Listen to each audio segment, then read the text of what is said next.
अस्सलाम वालेकुम नाज़रीन। सबसे पहले आप सबको कंसेप्चुअल साइंस यूट्यूब चैनल में खुशामदीद पेश करता हूँ। आज का हमारा जो लेक्चर है वो फ़िज़िक्स के इंट्रोडक्शन के ऊपर है और इस पर हम गुफ्तगू करने के बाद हम फ़िज़िक्स की डेफिनेशन की तरफ जाएंगे। फिर इसके अंदर मज़ीद एक्सप्लेन के साथ फ़िज़िक्स को समझने की कोशिश करेंगे।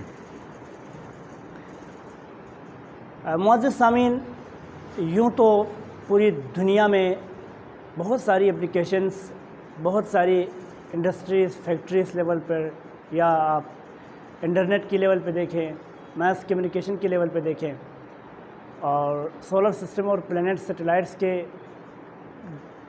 जगहों पर देखें तो फिर आपको पूरी की पूरी फ़िज़िक्स ही नज़र आती है। यानी कि हर चीज़ पर फ़िज़िक्स कूट कूट कर भरी हुई नज़र आती है।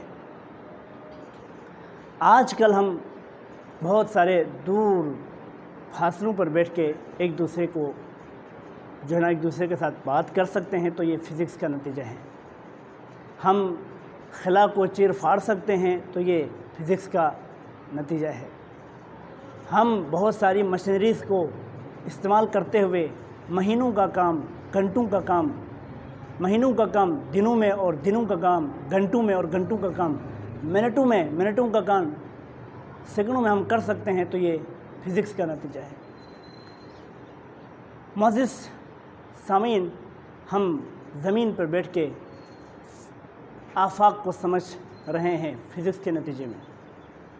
हम फ़िज़िक्स पढ़ें तो हम समझ सकते हैं कि हमारे इर्द गिर्द, हमारी इस कायनात में मौजूद तमाम मखलूक़ात और तमाम अजराम फल्की क्या हैं, और इनका वजूद कैसे आया, और इनके लाइफ कितनी है, और अल्लाह ने इनको क्यों फरमाया और कैसे फरमाया, कब खलक फरमाया, ये तमाम हमें फ़िज़िक्स समझाती है।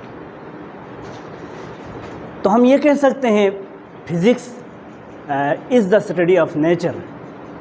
ये कुदरत और कुदरत के बारे में हमें इल्म दे देती है। यानी कि हम फ़िज़िक्स में कुदरत के बारे में पढ़ते हैं, नेचर के बारे में पढ़ते हैं, नेचुरल लॉज़ के बारे में पढ़ते हैं। इसके बाद हम फ़िज़िक्स की डेफिनेशंस की तरफ आते हैं। फ़िज़िक्स की डेफिनेशंस है the study of matter and energy, study of matter, energy and their inter relationship. यानी कि फ़िज़िक्स के अंदर हम मैटर को पढ़ते हैं, एनर्जी को पढ़ते हैं, और इसके बाद इन दोनों के दरमियान जो इंटर रिलेशनशिप है, बाहमी ताल्लुकात हैं, उन्हें समझने की कोशिश करते हैं।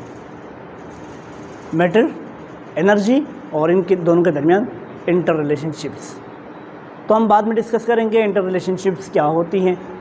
तो इससे पहले कि हम फ़िज़िक्स की ओवरऑल डेफिनेशन को समझने से पहले हम ये जान लेंगे मैटर क्या है, एनर्जी क्या है, मैटर की क्या प्रॉपर्टीज़ है, एनर्जी की क्या प्रॉपर्टीज़ हैं, मैटर की क्या खुसूसियात, एनर्जी की क्या खुसूसियत। ये तमाम हम पढ़ने के बाद फिर हम समझने की कोशिश करेंगे कि वाक़ईन फ़िज़िक्स क्या चीज़ है। तो सबसे पहले हम मैटर की बात करते हैं। यहाँ पे मैटर, जिसे हम मादा कहते हैं, कायनात में कोई भी चीज़, चाहे मैक्रोस्कोपिक लेवल पे हो, चाहे माइक्रोस्कोपिक लेवल पे हो, चाहे एटॉमिक लेवल पे हो, हर चीज़ जो कुछ न कुछ केमियत या मास रखती हो और कुछ न कुछ जगह घेर लेती हो, ऐसी चीज़ को हम मैटर कहते हैं। और मैटर को हम बड़े लेवल पर देखें तो हमें बड़े बड़े सितारे, बड़े सैयारे, सूरज, निज़ाम शमसी वग़ैरह मैक्रोस्कोपिक मैटर के अहाते में आते हैं। जबकि हम माइक्रोस्कोपिक लेवल पे देखें तो हमें फंडामेंटल पार्टिकल्स जो है, इलेक्ट्रॉन्स हैं, प्रोटॉन्स हैं, न्यूट्रॉन्स हैं, एटम्स हैं और सेल्स वग़ैरह, वहाँ पे हमें मैटर दिखाई देते हैं। आमतौर पर कायनात में मैटर 4 बुनियादी हालतों में पाया जाता है। जहाँ कहीं भी मैटर आप देखें, कोई ना कोई चीज़ जो मैटर है वो आपको 4 ही सूरतों में नज़र आएगी, या आप 4 ही हालतों में इसको पाएंगे या ऑब्ज़र्व करेंगे। वो 4 हालतें हैं: सॉलिड, लिक्विड, गैस और प्लाज्मा। कोई भी चीज़ आप उठा के देखें, या वो सॉलिड फॉर्म में होगी, या लिक्विड फॉर्म में होगी, या गैस फॉर्म में होगी, या प्लाज्मा की फॉर्म में होगी। अब हमने समझना है कोई भी मैटर हमारे पास है, आया वो सॉलिड है, लिक्विड है, गैस है या प्लाज्मा है।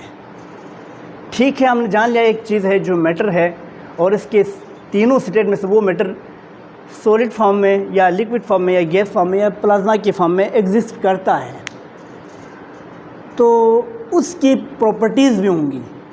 अब वो सॉलिड की फॉर्म में हो तो कुछ और प्रॉपर्टीज़ होंगी, लिक्विड की फॉर्म में हो तो कुछ और प्रॉपर्टीज़, यानी कि इसकी फ़िज़िकल और केमिकल प्रॉपर्टीज़ डिफरेंट होंगी।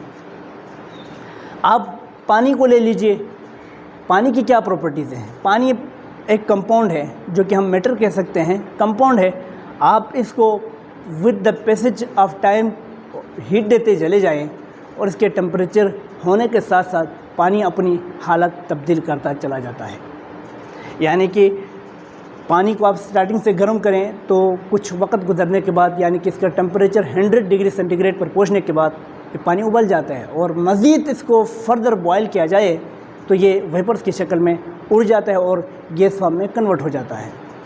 इसी तरह ये तो इसकी फ़िज़िकल प्रॉपर्टीज़ हो गई, लेकिन पानी की अगर हम केमिकल प्रॉपर्टीज़ देखें तो हम पानी को मुख्तलिफ़ कीमियाई मरकबात के साथ हम मिला लेते हैं। तो कुछ मरकबात ऐसे हैं जिनके साथ पानी रिएक्शन ही नहीं करता, और कुछ के साथ ऐसे हैं जिनके साथ पानी रिएक्शन करता है। इसी तरह लिक्विड, सॉलिड या प्लाज्मा, इन 4 हालतों में मैटर एग्जिस्ट करते हैं। अच्छा जी, इसके बाद हम एनर्जी की तरफ जाते हैं। एनर्जी क्या है?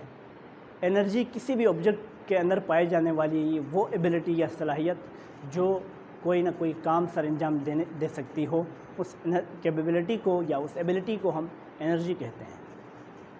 बुनियादी तौर पर अगर हम हरकत और सकनात के रूह से देखें तो एनर्जी के 2 टाइप्स हैं, जिनमें से हम काइनेटिक एनर्जी और पोटेंशियल एनर्जी।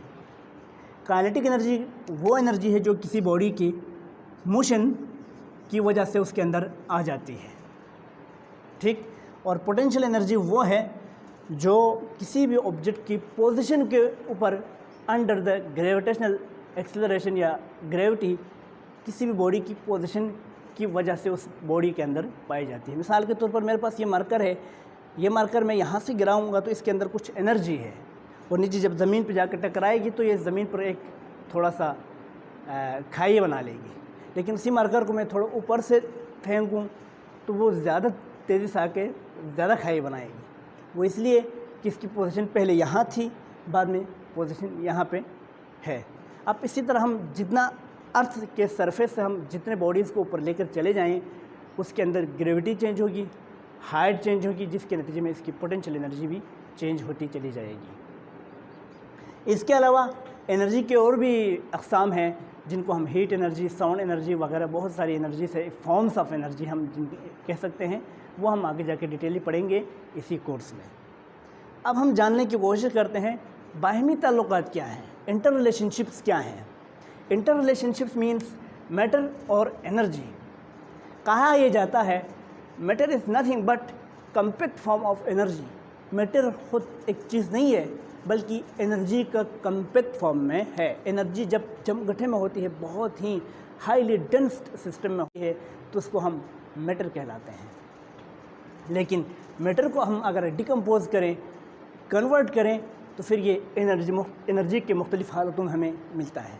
मिसाल के तौर पर हम बहुत सारे अपने घरों में लकड़ियाँ जलाते हैं।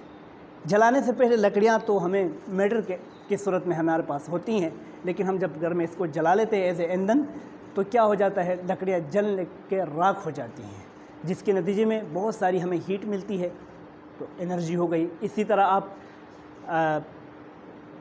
गाड़ियों में ईंधन जलाते हैं, पेट्रोल वगैरह हम पेट्रोल वगैरह गाड़ियों में इस्तेमाल करते हैं, और गाड़ियों में हम इस्तेमाल करने के बाद पेट्रोल को यानी कि लिक्विड फॉर्म को, मैटर को हम एनर्जी की फॉर्म में कन्वर्ट करके, और गैसियस फॉर्म में भी कन्वर्ट करते हैं और एनर्जी की फॉर्म में हम इनको इस्तेमाल भी करते हैं। तो आपका इंजन भी साथ साथ गर्म हो रहा होता है, और ये गर्मी, ये हीट कहाँ से आती है? Heat is the form of energy. और ये एनर्जी कहाँ से आ गई? हमने फ्यूल इस्तेमाल किया। फ्यूल हमारे पास लिक्विड फॉर्म में था, और लिक्विड क्या था? मेटल था। इसी तरह हम रॉकेट के अंदर हम बहुत सारे ईंधन जलाते हैं जो कि एनर्जी की फॉर्म में हम हासिल कर सकते हैं। इस तरह के बेशुमार मिसालें हैं जहां हमें ये दिखाई देता है कि मैटर एनर्जी में कन्वर्ट हो रहा है और एनर्जी मैटर में कन्वर्ट हो रहा है। अगर इसी तरह एक बॉडी है जो हरकत कर रही है और उस बॉडी की जो स्पीड है, रफ्तार है, वो approximately equal to speed of light हो, तो उस बॉडी के अंदर एनर्जी क्या आ जाएगी? एनर्जी आ जाएगी इज इक्वल टू mc², जो कि आइंस्टाइन की मास एनर्जी रिलेशन से हमें मिलती है। मिसाल के तौर पर मेरी वज़न अगर 60 kg है, मैं स्पीड ऑफ लाइट की रफ्तार से मैं मूव करूं, तो मेरे पास जो एनर्जी होगी वो क्या होगी? 60 मल्टीप्लाई बाई 3 एक्सपोनेंट 8, 30 करोड़ ज़रब 60 करोड़, जितना प्रोडक्ट ये बनेगा वो मेरे अंदर मौजूद एनर्जी कहलाएगी। मतलब मैं कम्प्लीटली जो 60 kg का बंदा हूँ वो कम्प्लीटली एनर्जी में कन्वर्ट हो चुका हूँगा। कोई मैटर में नहीं रहूँगा, बल्कि मैं कम्प्लीट एनर्जी में कन्वर्ट हो चुका हूँगा। इसी तरह बेशुमार मिसालें मिलती हैं। तो आगे हम इंशाअल्लाह अपने सब्सिक्वेंट लेक्चर्स के अंदर मज़ीद फर्दर एक्सप्लेन करने की कोशिश करते हैं। आज का हमारा ये लेक्चर इसी पर इख्तिताम करते हैं। अल्लाह हाफ़िज़।